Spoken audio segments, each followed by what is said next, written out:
Gusto magandang umaga sa inyong lahat mga ka-farmers. So ito po no ang ating farm 1. So iniwan natin ang ating mga tao din eh.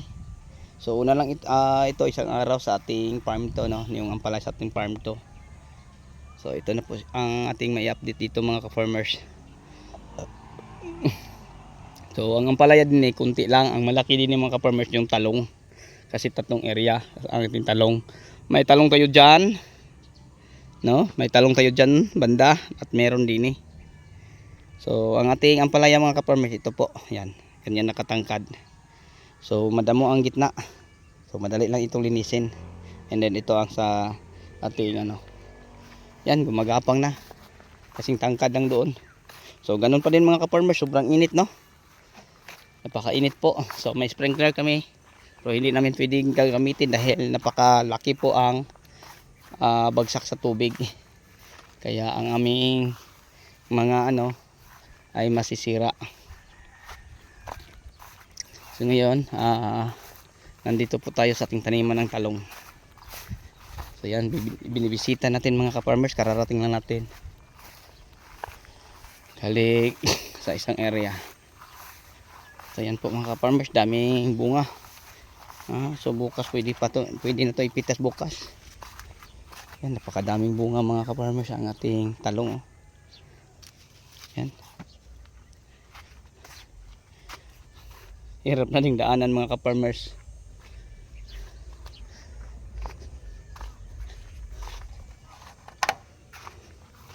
So ito mga ka-farmers, mag 9 months na ito.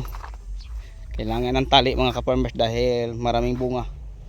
Bumigay ang mga sanga. Yan, itong natatalian magandang tingnan. So mag 9 months na po siya. And then yung sa kabila 11 months.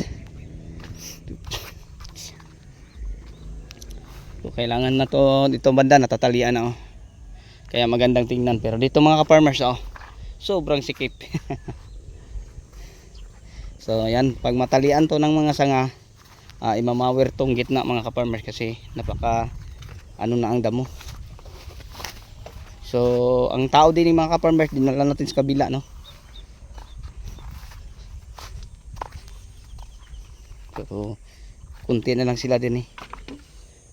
Yan, daming bunga. So bukas pwede na to pipitasin.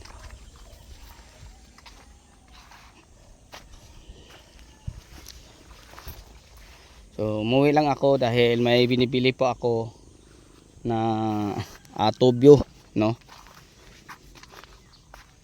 And then sabay update sa ating talong. So ngayon ito na sila. Napaka daming bunga at napakakapal.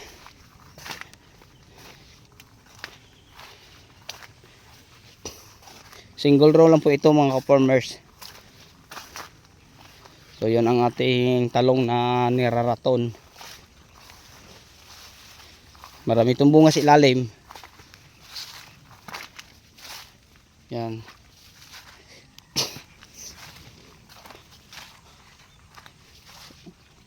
Nakakatuwang tingnan, maganda palagi. So nakaka-harvest pala ito mga ka-farmers no, 500 kilos.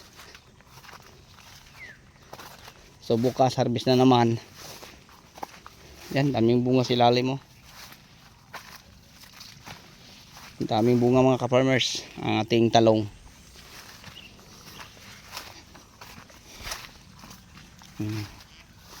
Daming bunga sa ilalim.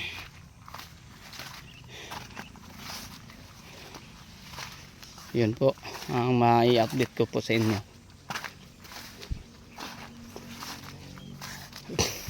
Yan, ito ang ating solar. So kung pag-usapan natin ang tubig, walang problema sa tubig din ng mga farmers. Kasi dalawa ang solar. Yan.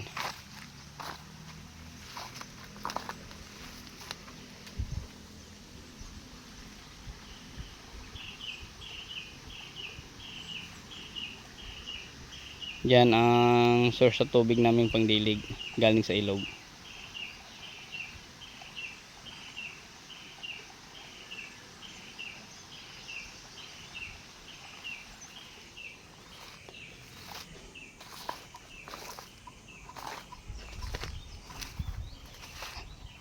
Ayan po, no. Ang i-share ko po sa inyo.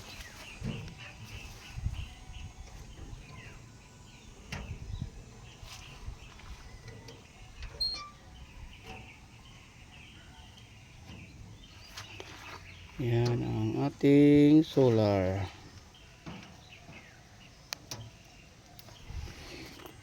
Walang susi to ah. Kaya hindi masira.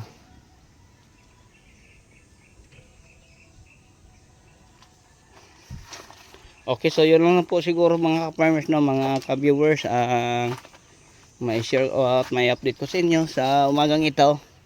So yun lang. Napakadaming bunga ang ating talong. So bukas papapitas natin to. So nakapag 500 kilos pa ito mga ka-farmers. So bukas asahan natin nga ganun pa din o labis pa.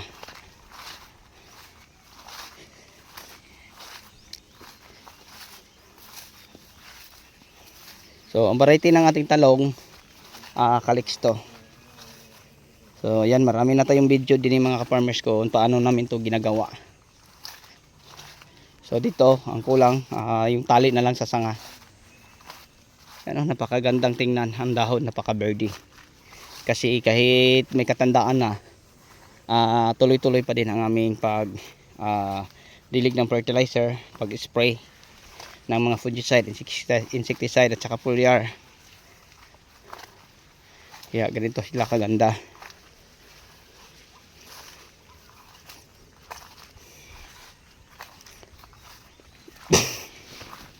Yan, daming bunga.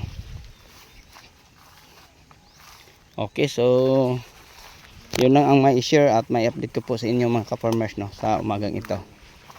Hanggang dito na lang po tayo. Maraming salamat sa inyong panonood. Kung may mga katanungan po kayo, paki-comment na lang po, no, sa inyong tanong, or kung mayroon mang ipapagawang video, so pwede nyo i-request mga ka-farmers para mabigyan natin ng kasagutan ang inyong mga tanong.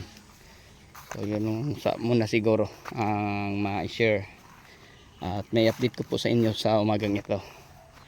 So kakarating lang natin galing sa ating farm to, no. So dito maganda lang tingnan yung natalyan, oh. Malinis na. Okay, yun lang po. Thank you. Bye bye and God bless. Happy watching.